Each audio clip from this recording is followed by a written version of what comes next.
을 확정하였습니다. 이번 종합운영계획안은 지난 3월에 발표한 재정추계 결과를 바탕으로 재정계산위원회의 자문안, 24차례에 걸친 국민 의견 수렴 결과와 국회 연금개혁 특위 논의 내용을 종합적으로 검토하여 마련하였습니다. 계획안은 세 가지 특징을 담고 있습니다. 첫째, 국민연금을 지속가능한 노후 소득보장 제도로 개편하기 위해 구체적인 개혁 과제를 제시하였습니다. 노후 소득 보장 강화, 세대 형평과 국민 신뢰 제고, 재정 안정화, 기금 운영 개선, 다층 노후 소득 보장 정립 등 5대 분야 총 15개 과제를 마련하였습니다. 둘째, 미래 준비를 위해 재정 방식 개선 등 공론화 과제를 포함하였습니다. 인구 경제 여건의 급속한 변화에 대응하기 위해 자동 안정화 장치의 도입 또는 확정 기여 방식으로의 전환에 대한 국민의 의견을 수렴하고자 합니다.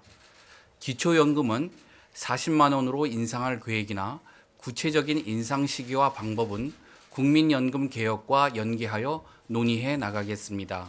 셋째, 보험료율과 소득 대체율에 대해서 개혁 방향은 제시하였으나 확정적인 수치는 포함하지 않았습니다. 전문가, 경영계와 노동계, 세대별 의견이 다양한 만큼 특정안을 제시하기보다 공론화 과정을 통해 폭넓은 논의가 이루어지는 것이 바람직하다고 판단하였습니다. 보험료율과 소득 대체율의 적정 수준은 다층 노후 소득 보장 체계의 논의 결과에 따라 달라질 수 있으므로 향후 국회의 연금개혁 특위에서의 구조개혁 논의와 연계하여 결정하겠습니다. 또한 이르면 연말에 새로운 장래 인구 추계가 나올 예정이므로 이를 바탕으로 논의를 이어가겠습니다. 연금개혁은 70년 이상을 내다봐야 하는 국가적 대사입니다. 우리보다 먼저 인구구조 변화를 경험한 해외 주요 국가도 장기간의 논의를 거쳐 개혁을 이루었습니다. 충분한 논의와 사회적 합의가 무엇보다도 중요합니다. 따라서 국회와 함께 공론화 과정을 통해 보험료율과 소득 대체율의 구체적인 수준을 결정해 나가는 것이 바람직합니다. 다음으로 종합운영계획안에 포함된 5대 분야 주요 개선 과제에 대해서 설명드리겠습니다. 노후소득 보장은 실질 소득 강화에 중점을 두었습니다. 이를 위해서는 무엇보다도 연금 가입 기간의 확대가 중요합니다. 저소득층 보험료 지원 대상을 납부 재계좌에서 저소득 지역 가입자로 넓히고 지원 기간도 1년 이상으로 확대하여 저소득층의 연금 가입 기간을 늘리겠습니다. 이와 함께 소득 활동을 하는 수급자의 연금을 감액하는 제도를 폐지하여 실질적인 보장 수준을 높이겠습니다. 명목 소득 대체율 조정은 기초연금, 퇴직연금 등 다층 노후 소득 보장 체계와 연계해서 검토해 나가겠습니다. 세대 간 형평과 국민 신뢰를 제고하는 것 역시 중요합니다. 연금 개혁과 함께 지급 보장 조항을 법률에 명문화하겠습니다.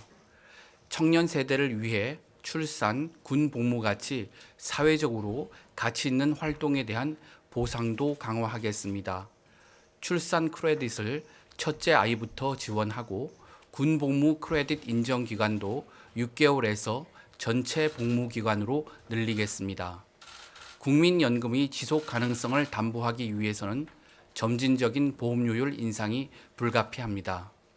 다른 OECD 가입 국가와 비교할 때 소득 대체율은 유사한 반면 국민연금 보험료율은 절반 수준에 불과합니다. 다만 인상 수준에 대해서는 의견이 다양하므로 사회적 논의를 통해 결정해 나가되 세대 간 형평성을 고려하여 인상 속도를 연령 그룹에 따라 차등하는 방안을 적극 검토하겠습니다. 연금을 받기 시작하는 연령도 매우 중요합니다.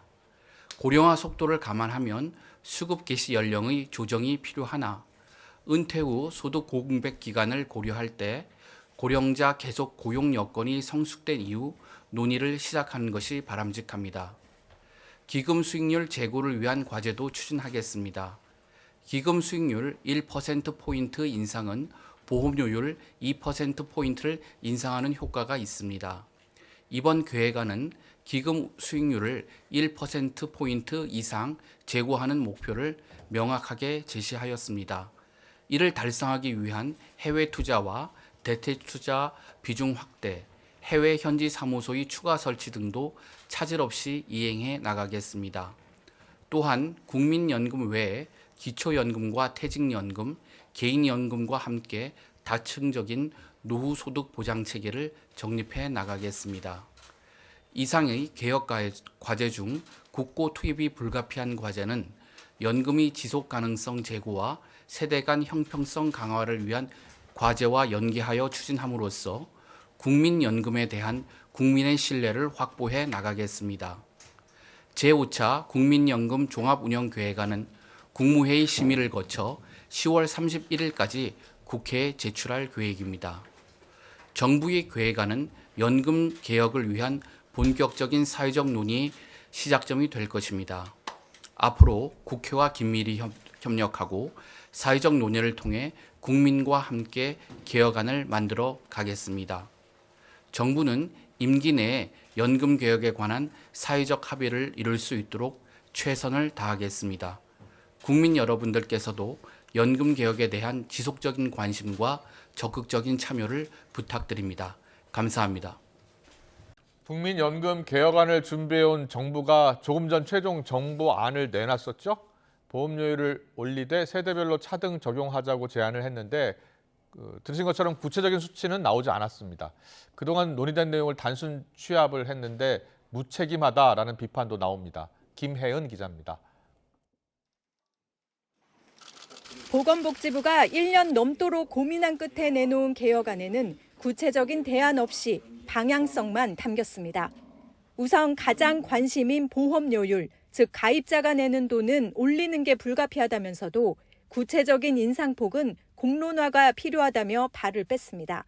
그러면서 세대별로 형평성을 고려해 보험료율 인상 속도를 달리하자고 제안했습니다. 나이가 많을수록 인상폭이 크고 젊은 세대일수록 더 적게 하자는 건데 역시 구체적인 수치는 제시하지 않았습니다. 가입자가 받는 돈을 의미하는 소득 대체율을 인상할지에 대해서는 의견이 다양한 만큼 공론화 과정을 거쳐야 한다며 역시 피해갔습니다. 앞서 정부 산하 전문위원회인 재정계산위원회는 현재 9%인 보험료율을 12%, 15%, 18%로 올리는 세 가지 안과 현재 40%인 소득 대체율을 45%, 50%로 올렸을 때를 가정한 24가지 시나리오를 제시했습니다. 정부는 이 24개 시나리오와 국민 의견을 단순히 백화점식으로 나열하는 역할만 자처했습니다.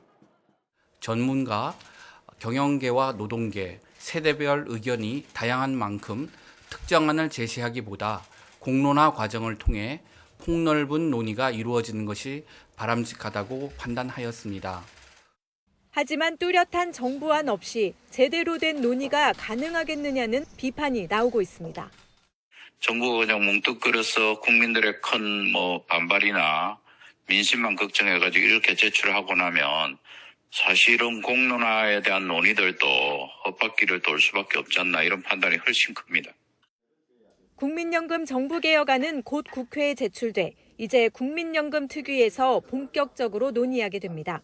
정부는 연금 특위 논의 과정에서 정부의 방향성을 충분히 설명하겠다는 입장이지만 연금 개혁이라는 큰 과제를 국회로 떠넘겼다는 비판은 피하지 못할 것으로 보입니다.